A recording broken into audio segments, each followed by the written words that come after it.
Ranking number one on Google is turning into a participation trophy. Your buyers have quietly stopped scrolling a page of links and started asking ChatGPT or Gemini what to use, and it answers them with 3 or 4 names. If your brand isn't one of those names, that perfect Google ranking is winning a race nobody's running anymore. The work of getting into that answer has a name now: Answer Engine Optimization, AEO for short. Think of it like word of mouth at scale, where the friend doing the recommending is a machine that millions of people already trust. Where SEO got you ranked in a list of links, AEO gets you into the answer the AI writes. So let me walk you through what it is, why it showed up now, and how it works. The thing to hold on to is that with an AI search engine, either your brand is in the response or it isn't. There's no page 2 to scroll to, and no list of 10 links to climb. So the old idea of clawing your way up the rankings doesn't apply the same way. You might also hear this called GEO or AIO, and they're the same discipline wearing different names. GEO leans a little more on Google's AI overviews, and AIO is the broader umbrella that covers every kind of AI-driven recommendation, but the tactics overlap by around 80%. So pick whichever word your team likes, because the work underneath all 3 is the same, and that's what the rest of this video is about. So why did this turn into something you have to think about now? ChatGPT alone has around 900 million people using it every week, and a growing share of them ask it the kind of question they used to type into Google. Gartner expects traditional search volume to drop by about 25% by 2026, as more people take the answer straight from an AI instead of clicking through to a website. And even on Google itself, those AI overviews at the top now answer a lot of questions right on the page. And depending on the topic, that cuts clicks to websites by anywhere from 15 to 60%. Search isn't going away, but a real slice of it is moving into answers that name a few brands and quietly skip the rest. If your brand is one of the names getting skipped, that's the exact gap AEO is meant to close. The mental shift behind all of this is worth slowing down on for a second. With SEO, Google hands back 10 blue links and lets the person choose. So your job was to rank high enough to earn the click. An AI search engine doesn't work that way. It writes one answer in its own words, and it decides which brands to name inside it. That changes the signals that matter. SEO ran on keywords, backlinks, and page authority. AEO runs on how clearly your content is structured, how known your brand is as an entity the model recognizes, and how often you show up across the outside sources the AI already trusts. And the way you measure success has to change with it, because a number 1 ranking and a click-through rate won't tell you whether you made it into the answer. So what do you measure instead? People who do this watch 5 things, and together, they add up to what your brand looks like in AI search, your AI visibility. The first is mentions, whether the engine says your name at all when someone asks. The second is citations, whether it links to your site as one of its sources. The third is position, where you land in the order, since being the first name it gives carries far more weight than being the last. The fourth is sentiment, how it talks about you when it does bring you up, warm or lukewarm. And the fifth is engine coverage. How many of the big engines include you at all? Because each one behaves differently. A tool like Loudmink tracks all 5 of those across ChatGPT, Gemini, Claude, Perplexity, and Grok, so you can see where you stand without checking each engine by hand. One distinction inside that is worth pulling out between being mentioned and being cited.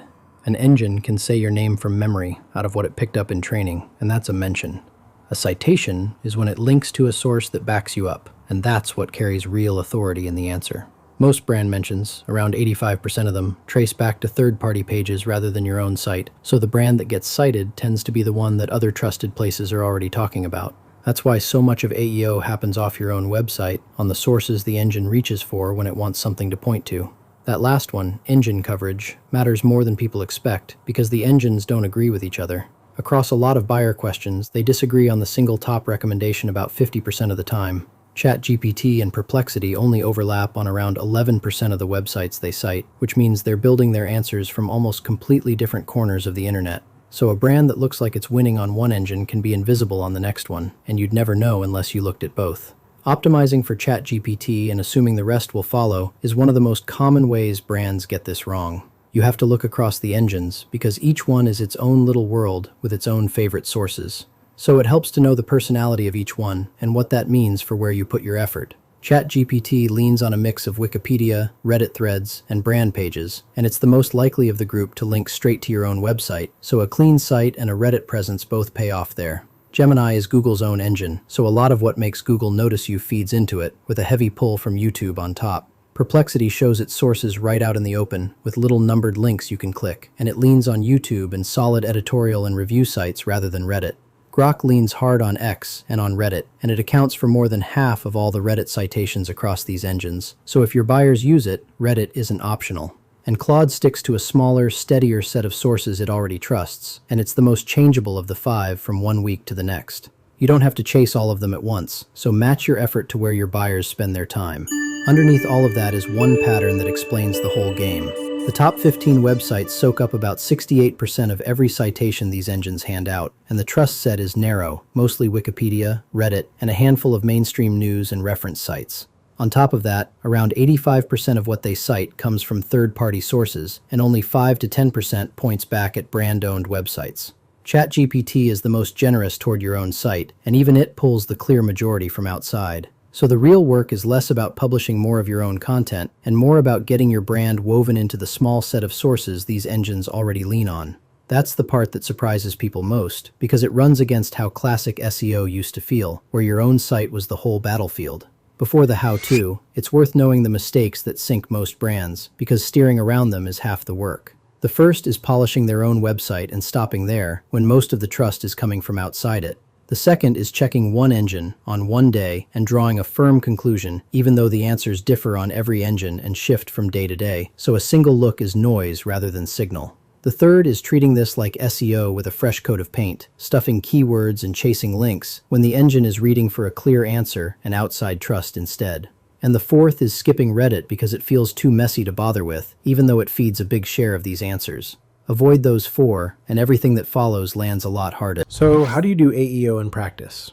You start by mapping it out. Write down the 10 or 15 questions a buyer would ask an AI before they pick anyone in your space. The real ones, without your brand name in them.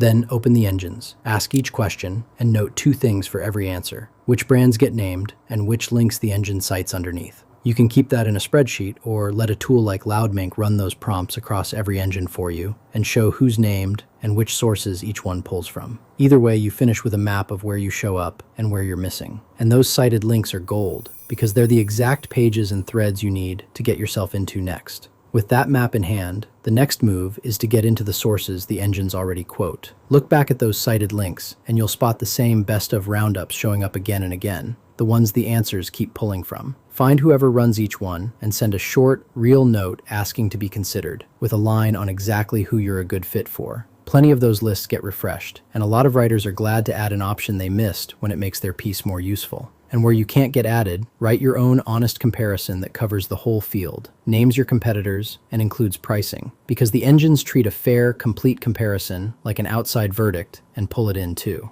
Then turn to your own site and rebuild your most important page so an engine can lift the answer straight out of it. These engines grab the first couple of sentences under each heading, so the answer has to sit right there at the top before any long wind-up. Picture the difference for a second.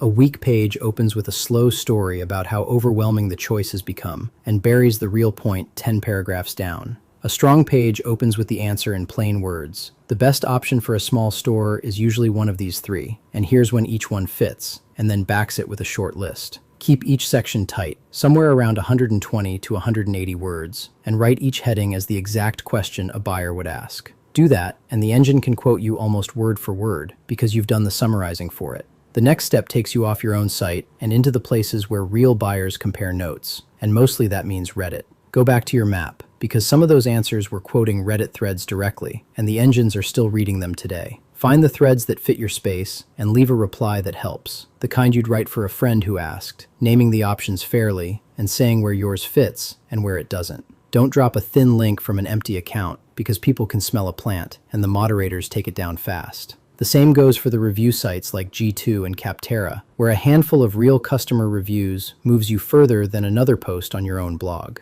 One useful thread can sit inside the answer for months. The step almost everyone skips is keeping the whole thing fresh. The engines lean hard on recent material and mostly ignore anything older than a year, so put real dates on your pages and refresh them on a schedule instead of letting them go stale. While you're there, make sure the engines can reach your pages in the first place, because a slow page, or one hidden behind heavy scripting, may never get read. Let the crawlers from the big engines in, keep your pages quick to load, and add a little structured markup so a machine can tell what each page is about. None of that is glamorous work, but it's often the line between being readable and being invisible. Let me put the whole thing into one picture you can follow. Say you sell an email tool for small online stores, and you ask ChatGPT for the best option. It names 3 competitors, and underneath it cites 2 Roundup articles and 1 Reddit thread. So you email both Roundup writers and land a spot in one of them. You publish a clean page answering best email tool for a small store with a short, fair comparison, and you leave a helpful reply in that Reddit thread. A few weeks later, you ask the same question again, and now your name is sitting in the answer, right next to the others. None of that took a budget, only the right moves in the right order. And that's the whole game in miniature. 2 questions come up every time, so let me answer them straight. First, how long until any of this shows up? Most brands start seeing the answers change within 4 to 8 weeks of putting the work in, which is faster than a new page would climb Google, because the engines refresh what they pull more often than search rankings move. Second, do you need a tool for it? You don't. The fundamentals here are something you can do by hand, with a spreadsheet and some patience. Where a platform earns its place is the volume and the watching, running your questions across every engine on a schedule and turning the gaps into content, which gets hard to keep up by hand once you're covering 5 engines and dozens of queries. Isn't this all SEO with a new label? It shares the same foundations, good content and a trusted brand, so strong SEO gives you a head start here. But the surface is different because SEO scores your page against a keyword, while AEO is about your brand showing up across the sources an answer gets built from. So the groundwork carries over, and the new moves, the outside presence and the answer-first writing, are what you add on top. The last thing to remember is that this isn't a one-time fix. The answers shift underneath you as the engines update, so it's a loop you run. You make a move, you measure a few weeks later, and you adjust, month after month. The brands that show up consistently today are building a head start that gets harder to catch the longer they keep at it. If you want to see where you stand right now, you can run the free scan at loudmink.ai, and it'll show you where you're missing across every engine in a couple of minutes. But even if you do nothing else after this, start with the map. Pick 3 questions your buyers would ask an AI, put them into ChatGPT today, and you'll see exactly where you stand.